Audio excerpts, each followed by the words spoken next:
Good afternoon, good morning. This is Mark Johnson from Loyalty 360. I hope everyone's happy, safe, and well. I want to welcome back to another episode of our Loyalty 360 Leader in Customer Loyalty series. In this series, we talk to the brand leaders about what they are seeing and hearing on the front lines of customer channel and brand loyalty.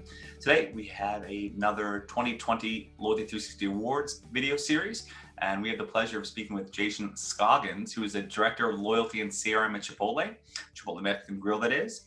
They have over 2,700 locations globally and more than 94,000 employees, which is amazing. Chipotle recently won 2 awards at the annual Loyalty 360 Awards program, including a platinum in the creative campaign category and the platinum in the customer engagement and advocacy category. So great job on that, and good to speak with you, Jason. Yeah, likewise. So first off, we always like to get a little personal information about you, what you do, what you like, and kind of your role at Chipotle. So, we'd love to learn a little bit more about you, kind of what you do at Chipotle. And then also, it's always great to have a little fun fact about you. Certainly. So I've been in the loyalty and CRM space for almost 20 years now. Started out on the agency side, quickly moved to brand client side. I've been with companies like Southwest Airlines, JCPenney, TGI Fridays, but I came to Chipotle about 2.5 years ago, and I was tasked with bringing a loyalty program on board. So, while our company's been around for quite a while, we're fairly new to the loyalty and CRM space. We first started dipping our toes into the area back in 2015. So we're still, we're newbies at this. When it comes to that. So, I was brought on board to try to really ramp that up, bring it up to speed. Shortly after I started, we went to pilot with our first iteration of Chipotle Rewards. And then we ended up launching the program shortly thereafter, about 6 months later, nationally in March of 2019. Okay. For those who may not know, can you give us a short history on Chipotle, all that you offer, and kind of the history of the company? It'd be great to know that as well. Absolutely. So we were founded in 1993 in Denver, Colorado. And, as you said, we've got 2,700 restaurants, primarily in the United States, but we also have locations in Canada, UK, France, and Germany. We are a fast casual, kind of one of the forerunners in the fast casual space. It is all about customization when you come into a Chipotle. You go down the line, build your burrito or your bowl. We are, since day one, we've always been, and this will kind of, probably hit on this a few times during our talk today, but we've always been about cultivating a better world. Everything we do, responsibly sourced, classically cooked, just real food, has been at our core since we began in 93. And so, as we continue, it's like, how do we bring that authenticity and customization and choice and everything that you get with our restaurant experience into our loyalty program as well? Okay. When you launched your loyalty program, the Chipotle Rewards program, I think nationwide in 2019, can you tell us a little bit about the response to the program and how you guys went to kind of launch it from a beta pilot test, how kind of you rolled it out? Yeah, for sure. So we actually, if you take a step, we actually did our first beta was a couple years prior to that. We did a very limited time loyalty program. And we did it for a summer. It was a summer promotion, and it was really just to start seeing how our customers interacted with the brand. From there, we took a step back. The program came to an end. We started taking those learnings and then continued to look at how the loyalty space was evolving, particularly in our industry, and came up with what was really the pilot for Chipotle Rewards that we launched in 2018. So we launched that in 3 markets. And we wanted to make sure we were looking at markets that really represented our national footprint, from a high, medium, and low frequency guest count. So we could really see that, how the program would resonate with not just our super fans, but with all Chipotle customers. So we ran that for 6 months. We made some tweaks, optimizations to the program. We were constantly out there in the field, talking to guests, talking to our operations folks, the folks in the restaurant, because we wanted to make sure that anything that we launched wasn't just going to be successful for our customers, but it was also going to be successful from an operations standpoint and not impede anything that was happening from our restaurant side, so that they could continue to deliver great results from a customer relationship, in the restaurant as well. Okay. So we went through that, and then by the time we finished, we launched nationally in March of 2019. And when we launched that, we wanted to launch in a really big and unexpected way, and so we ended up partnering with Venmo for that opening campaign, which was hugely successful. We ended up getting 1 million folks signed up in the first week of the program. That's awesome. Obviously, great launch. Some of the things you did with Venmo was quite interesting. I think we'll talk about that later. But you had kind of a promotional campaign called Guac Mode, which seemed to be quite unique, very innovative, drove awareness, enrollments, and kind of engaged your fan base and key stakeholders. Can you tell us a little about that program, kind of the strategy behind that? Sure. So Guac Mode actually came about a year into the program. And as we were looking at how to lap all of the excitement from the initial launch, we wanted to come up with something that was unique to and very ownable by Chipotle. And we wanted to not just drive acquisition, which it did. We ended up getting about 500,000 folks signed up for the program in the 10 days of that campaign window. But we also wanted to use it as an engagement lever and a way to reward all of our loyal fans who had joined in the early days of Chipotle Rewards. So what we did is we did a multi-channel launch campaign that really leaned heavy into our social and influencer space to really get the word out.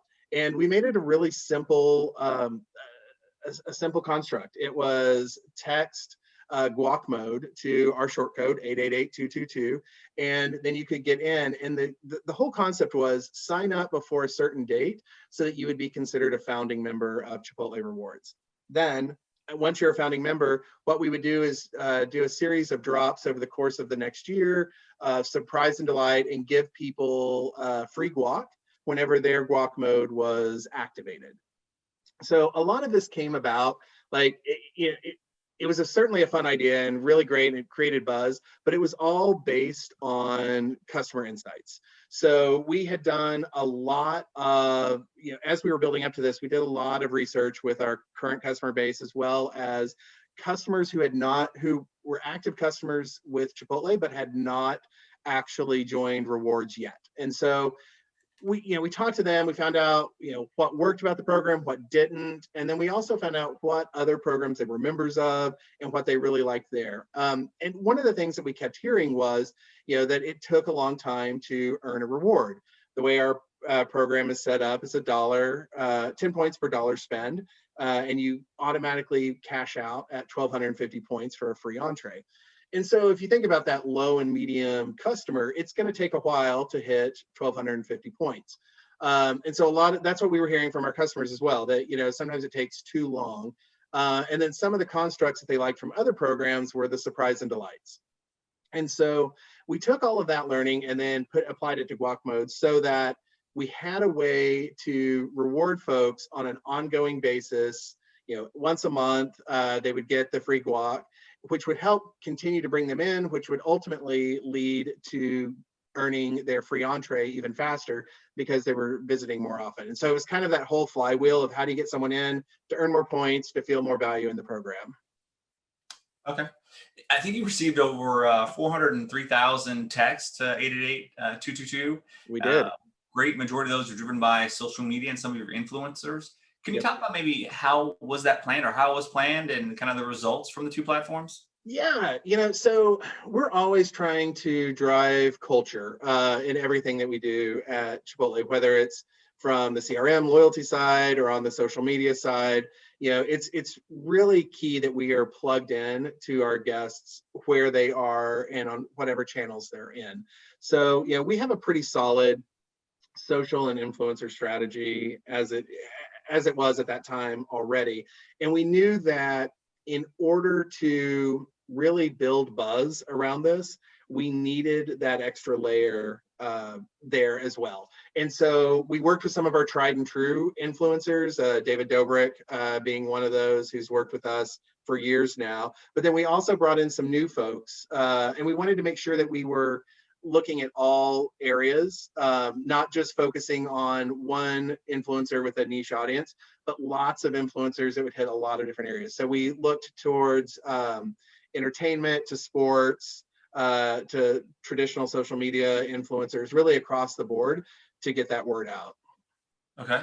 One of the things that you kind of talked about, or you've talked about in the past, just getting instant gratification, and from your target audience. Gen Z is notorious for being somewhat challenging to reach and unreceptive to traditional advertising. How did you overcome those challenges with your program? Yeah, so particularly for our big launch programs, when we're really trying to acquire folks from that space, TikTok has been a huge channel for us. And I think what helps, anyone can get on TikTok, obviously, but I think where we stand out there is we were one of the early adopters of the platform from a brand perspective. And so as the platform grew, we kind of grew with it in that space, which made it feel much more authentic. And I mean, authenticity is key, obviously, to everything that we do. But I think that in particular, when you're talking about the Gen Z audience, you've got to have that authentic, you've got to be authentic, or they're going to see right through you from the get-go. And so I think the fact that we've got this natural connection using that platform has certainly helped us. And then just, everything that we do from an ongoing perspective is we're always kind of putting it through that lens to make sure that, we are resonating with Gen Z being one of our key demographics from a brand perspective, that we're always putting things through the lens to make sure, is this relevant? We always are saying around, why do I care? Why would I share? When you think about everything that we're doing, if you put things through that lens, and particularly why would I care? Why would I share from a Gen Z perspective? It really helps open the door and lets you look at each situation and each campaign that we're launching kind of from a unique perspective. Okay.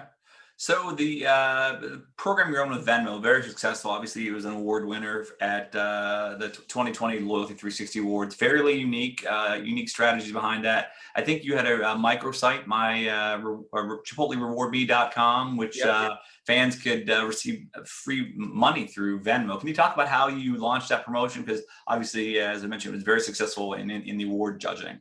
Yeah, so, as I mentioned before, the Venmo campaign really launched Chipotle Rewards, and it's what, it got us 1 million followers within the first week of the program. And, as with Guac Mode, everything is insights driven. And so, when we started looking at our audience, who our core audience was as a brand, who we wanted to get into the program as early adopters, we really started seeing this connection with the Gen Z. And at that time, Venmo was really coming into its own and was starting to be considered almost a micro social media platform. People, as we talk to our consumer base, one thing that continually showed up is people were using the feed on Venmo to kind of stay connected and see what's going on with their friends, who they're paying, what they're saying in their short little snippet. And so that was kind of the first unlock. So then we started talking to the Venmo folks, and we found out that Chipotle was one of the top brands mentioned on the platform across all of their users. So it actually, I believe at the time, we were the fourth most mentioned brand on the platform. And so, all of a sudden, we start connecting the dots. It's like, okay, this is where our customers are. This is going to be disruptive in a way that, no one else has done it. At the time, only one other brand had partnered with Venmo, but in a very different way. Uber was the first. We were the second. And so, here we could do something that was different, new, unique. And it was also something that where our customers were. And so it's all about, let's go to them. Let's don't bring them to us. And so we created the Chipotle Reward Me microsite, and customers could go in and put in their, they could register their their email address that was tied to their Venmo account. And then what we started doing is we just every day started dropping anything from $1 up to $500 into folks' accounts. And we ended up giving away $250,000, but just got an enormous number of impressions. The PR impressions were through the roof. At the time, one of the highest, I believe, that we had done to date.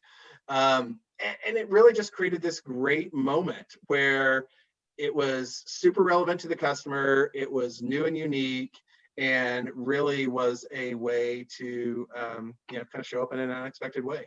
That's awesome. Very unique campaign for sure. When you look at that campaign and the idea around emotional loyalty, it seems that your customers have a kind of a unique emotional connection to your brand. I think obviously the authenticity you show from how you raise product and food and kind of the fresh ingredients. What does emotional loyalty mean to you, to your brand, and how do you promote it in a kind of an authentic way?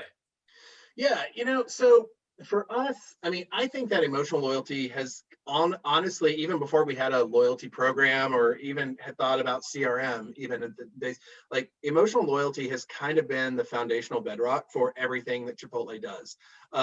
We certainly have the super fans, but for us, it's about creating that connection back to the brand. As I mentioned before, the cultivate a better world.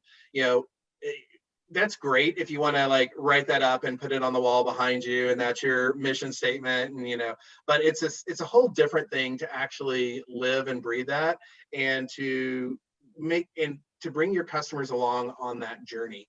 We actually launched a really great initiative that I think kind of ties in to this whole concept of emotional loyalty. We launched it back in the fall, and that's around real food print. So we started capturing the data, and we've worked with an outside organization to actually quantify the impact that you are having as a customer on every order that you make, the impact on the environment, whether it's water saved, animal, supporting animal wellness, really supporting farmers across the board. We've got these key measurements. And so every time you place an order now, you'll see what your real food print score was, which, it's a way to, like in some ways you're talking about, there's a little bit of a gamification element there in the fact that the customer, can, with each individual order that they place, can continue to see that growing impact and really feel that. But it also is an opportunity for us to take that data and continue to share out with the customer and let them know, hey, this month you supported this additional work from a sustainability standpoint. You conserved this amount of water. And it's really, it's bringing them into the brand, bringing our customer into the brand in a way that really nobody else can do. And so, and I think that when you look at, like, from an emotional loyalty standpoint, it's things like that really give the customer an ownership in every transaction they have with us, in every bite they take, every point they earn. There's something there that's beyond just that transactional, here's my dollar, give me my 10 points. Okay, excellent. Do you think having that emotional loyalty, that kind of engaged audience, makes it easier or more difficult in some of your efforts? Because we've heard both, right? It's great to have that. They're very engaged. They're very open, vocal. They tell us everything we need. But then some people say it can be very challenging as well to meet those high level expectations. And then how do you consistently kind of rise to the standard they want? I think you laid it out perfectly there. Like, obviously you can go the more transactional route, and you can, and when you do that, you're certainly getting quick returns. You can throw out an offer and you can drive some quick results, and that's the easy way to go. I think what we've seen is that from an emotional standpoint, if you build that relationship over a longer amount of time, then it makes, you're not necessarily getting those quick hits of like, let me just throw another offer at the customer to get them to come in. Because in the end, that's not really, they're not loyal to the brand, they're loyal to the discount. And right. So, we want to continue, we want that to be a long-term relationship that we built with our customers. You are certainly right, though, when you talk about the challenge. It's the long game to build the emotional loyalty, between customer and brand. And the bar, it's like, okay, great. What do we do next? We launched Foodprint. What's Foodprint 2.0? What's the next thing? How do we continue to engage the customer in a way that's fresh and new and that they care about? Again, goes back to, why do I care? Why would I share? You've got to, I think if you take that in, every single thing you do, you've got to make sure that you're putting that customer first lens on it. Absolutely.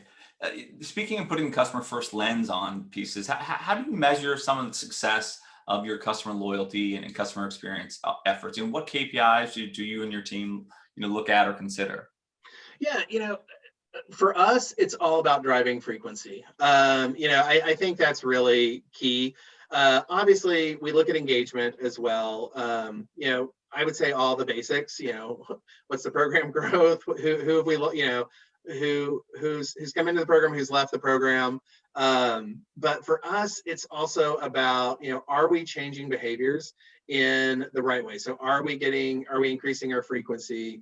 Are folks spending more? I mean, it's the basics, but I think you've got to look at it from an engagement level as well. So, for us, it's just as important to see who clicked on this story. What are they, are we keeping them engaged? Are we able to deliver our brand messaging around cultivating a better world in a way that actually engages the customer so that the customer wants more? So, of course, we could sit there and we could send out information to the customer about, what it takes to bring guac to their table, from growing the avocado, following the journey of the avocado, but making sure that we do it in the right way so the customer is actually engaged. So bringing in relevant content, engaging content, giving one of the things that we've done recently is we started bringing quizzes in, Chipotle IQ is what we call it. And it's really like fun ways for the customer to engage with our content that gets the message and drives home, what Chipotle is doing as a brand and what our larger mission is, but keeping them engaged within that. Okay. What do you think is the next big thing for customer experience, customer loyalty for potentially you and your team, or the restaurant QSR space in general? Yeah, I think restaurant QSR space in general has a lot there's a long way to grow. If you think about various industries in the loyalty space, travel, retail, travel obviously being the kind of the initial industry in this field, and the retail folks as well. They've got the data and can really do a lot with it. Restaurants are, we're new. If you think about not just Chipotle, Chipotle's journey is fairly new to this, but if you look at the great programs out there in our space, none of them have been around for a long time. And those that have are certainly peaking more now than their early days. So I think there's a lot of upside as restaurant begins to match travel and retail, and then even exceed what those areas are doing. I can say from our perspective, we are always looking at, obviously we're looking at our peer group and who our traditional competitors are, but from a loyalty and CRM space, we are honestly looking at, for us, it's about who is leading it, irregardless of what industry they're in. So for us, we're looking at what is an REI, a Sephora, what are those aspirational brands? Yep. That's what we're shooting for, and that's what we're trying to do, to be considered in the same breath of those folks, as opposed to just looking at, how is Chipotle performing against its competitive set from a traditional competitive set. Yeah, absolutely. That's great. So you talked about a little bit, how is your brand different than competitive set from some other, burrito places out there, Qdoba and others? And what are you doing differently than those guys? Obviously, you seem to win, awards at a rapid clip and have a very unique program. And what sets you apart from the competitive set? Yeah, I think one of the things, it's just it's the overall culture that we have at Chipotle, being very innovative, being fast movers. and really trying to stay on top of culture. I will admit it, our program as it was launched initially, it is fairly, it's not the most groundbreaking program. It is, and we've certainly rested on the laurels of having that strong emotional connection with our customers. But, at 10 points per dollar spend, ratcheting up to a free entree and then cashing out, that's not unique. And we recognize that. And we know that there's a lot of room for Chipotle Rewards to continue to grow. And so, for us, it's all about what's that next step and working on that. So, first came guac, our first anniversary was guac mode. And it was all about, let's figure out a new way that was very ownable that, obviously no one else can say they have guac mode. Like that's not, we're not going to hear Chick-fil-A rolling out with that. Like that was a very ownable to Chipotle thing. And so now it's like, what's the next thing? And so, I think we've got a lot of great things in store for 2021 and beyond. Like we're always looking forward, which is, I think, the one thing that, going back to your original question about what helps us stand out a little bit, is that we're always looking for the next evolution, the next thing. And I think you'll see some pretty exciting stuff in the future from Chipotle Rewards. That's awesome. Well, the last question I have for you is, what can Loyalty 360 do to help you and your team in their journey? Yeah, for us, and I think it kind of goes back to what I was saying earlier about, we're still new to the space. And, while I've got a team of seasoned professionals, sometimes you get stuck in your day-to-day world, of what you're doing at your brand. And so for us, having Loyalty 360 as that resource to help us continue to push the envelope to, look at what other programs are doing from a best practices perspective and really connect with other peers in the space, I think is really going to be key for us to get us out of our bubble that we have today and get us back into, into the loyalty space as we continue to grow and evolve the program. That's awesome. Well, Jason, thank you very much for taking the time to talk to us today. It was great to hear about what you guys are working on, some things you're doing, and I'm sure we'll be hearing more from you the rest of 2021. Sounds great. Look forward to it.